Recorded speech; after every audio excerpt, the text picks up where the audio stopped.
plusieurs vidéos précédentes, je côtoie depuis maintenant plus de 30 ans différentes sociétés philosophiques, initiatiques, aussi bien extrême-orientales qu'orientales, qu'occidentales, qu'amérindiennes.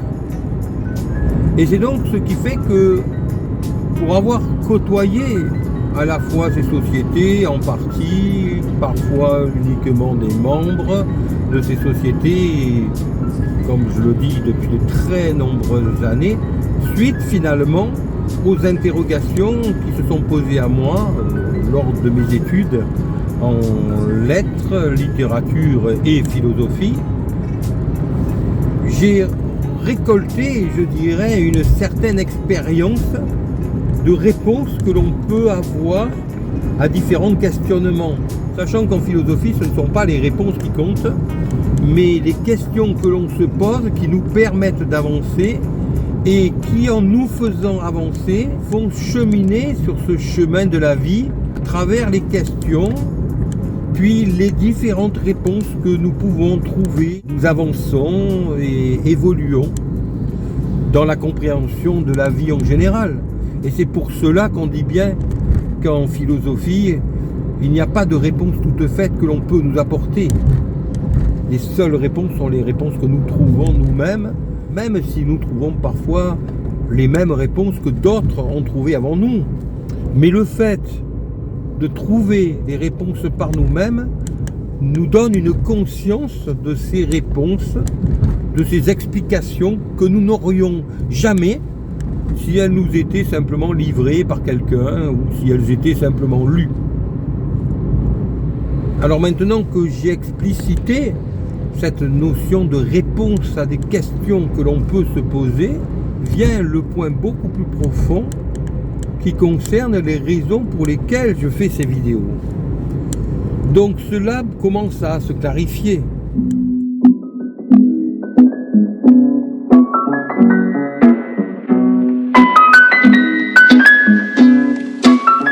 Ayant côtoyé différentes sociétés, civilisations également, je dirais, parfois très différentes de la nôtre, j'ai acquis au fur et à mesure une perception des choses que je ne peux pas livrer. Donc je ne peux pas donner les résultats, car comme je l'expliquais en préambule, seuls les résultats que nous trouvons nous-mêmes nous parlent. Mais par contre, par ces vidéos, je donne des pistes.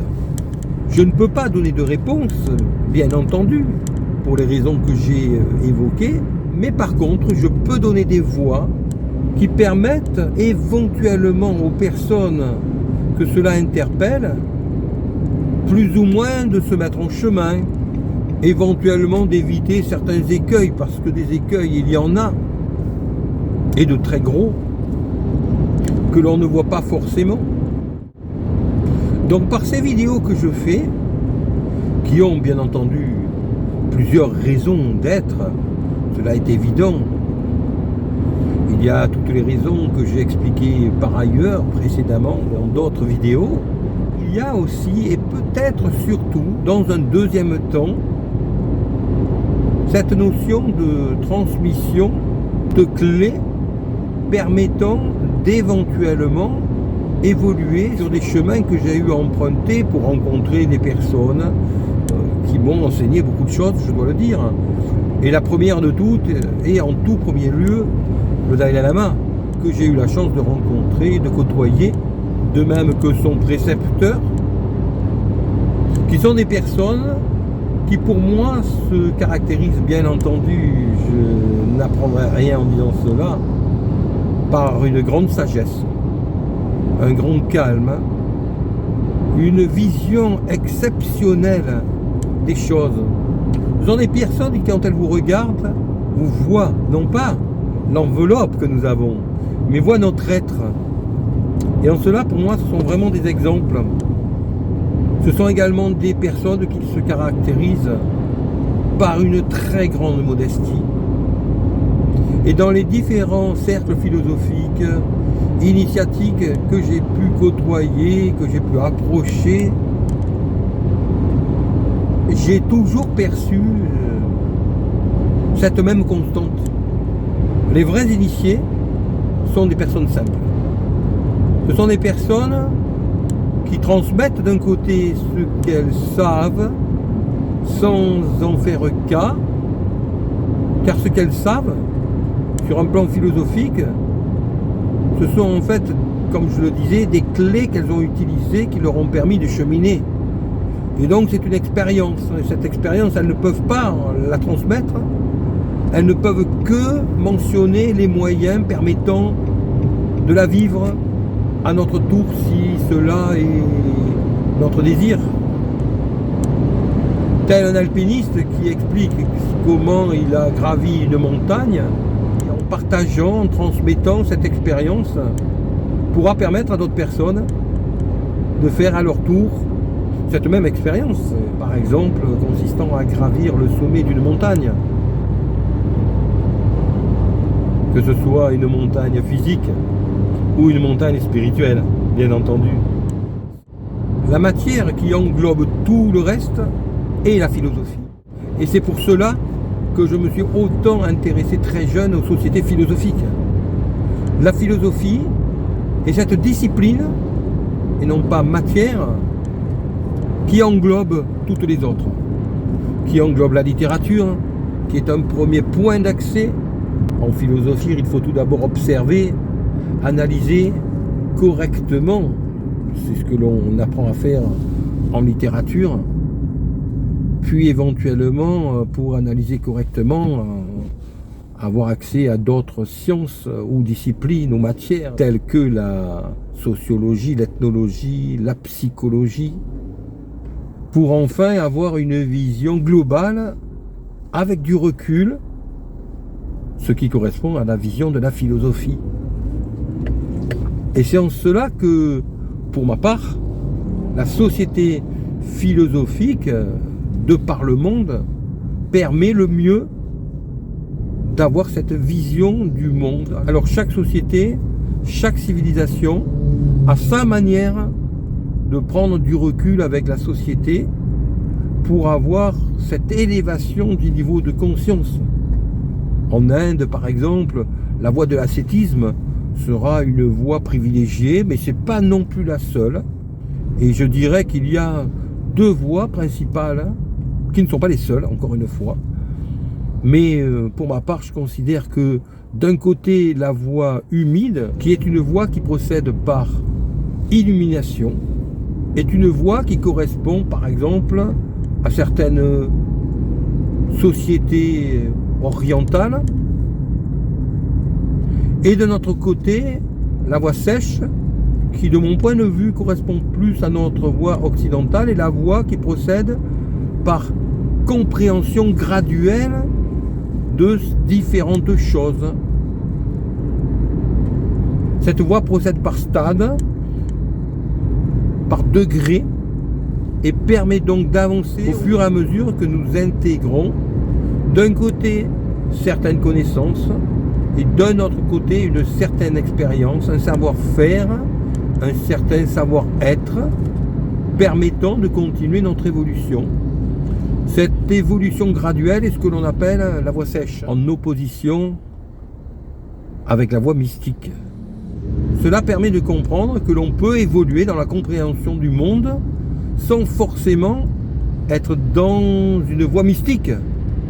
Je pense que dans notre société, la voie sèche, donc par évolution graduelle, est peut-être mieux adaptée au plus grand nombre. Même si nous avons chez nous aussi des voies mystiques qui sont également très intéressantes.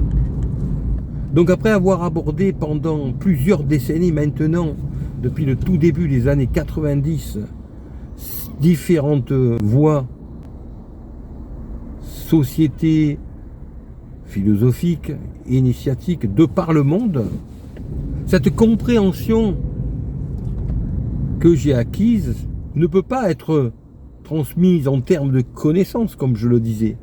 Mais par contre, il y a une approche de différentes choses qui est radicalement différente lorsqu'on approche ces choses-là avec un certain recul, une certaine philosophie, fruit d'années de travail finalement, et lorsque l'on approche ces choses sans études et sans expérience préalable. Bien entendu, le résultat n'est pas du tout le même. Et c'est pour cela que pour les personnes qui sont intéressées par une certaine évolution spirituelle, par ces petites vidéos que je fais, je donne quand même, depuis le tout début d'ailleurs, des clés que je peux me permettre de transmettre parce qu'elles peuvent être utiles à des personnes qui n'ont pas forcément suivi certains enseignements, mais qui seront quand même intéressés par les bons conseils que ceux-ci peuvent prodiguer. Et j'appuie sur un fait très important, c'est que pour moi, dans toutes les sociétés initiatiques, philosophiques, il n'y a pas de terme vraiment pour regrouper toutes ces sociétés que j'ai pu rencontrer de par le monde, que ce soit au niveau du chamanisme, que j'adore pour sa proximité avec la nature, son évolution beaucoup plus mystique, qui se fait par des évolutions où la nature joue un très grand rôle, qu'au niveau de sociétés orientales, extrême orientales ou occidentales, toutes les personnes que j'ai pu rencontrer qui ont atteint un certain niveau de sagesse, de tranquillité et de recul se ressemblaient et avaient cette même tranquillité, ce même calme qui m'a toujours semblé être la constante que l'on retrouve chez des personnes qui ont passé quand même une grande partie de leur vie à étudier pour comprendre d'un côté ce qu'ils sont, c'est-à-dire mieux se connaître, et d'un autre côté le monde dans lequel ils vivent. Ce qui rejoint pour terminer finalement la maxime grecque Gnotiseuton, connais-toi toi-même et tu connaîtras les secrets des dieux et de l'univers, comme je l'ai expliqué dans une vidéo précédente. Mes vidéos ont donc pour but de transmettre des clés, des conseils qui m'ont été prodigués et que je transmets à mon tour de cette manière relativement ludique, mais qui peut toucher des personnes à qui cela peut rendre service. Je dirais que cela est peut-être l'une des vraies motivations de l'existence de mes vidéos. J'espère que les personnes qui les écoutent sauront en faire un bon usage. Et bien entendu, pour certaines, elles auront reconnu que les différents conseils dont j'ai pu bénéficier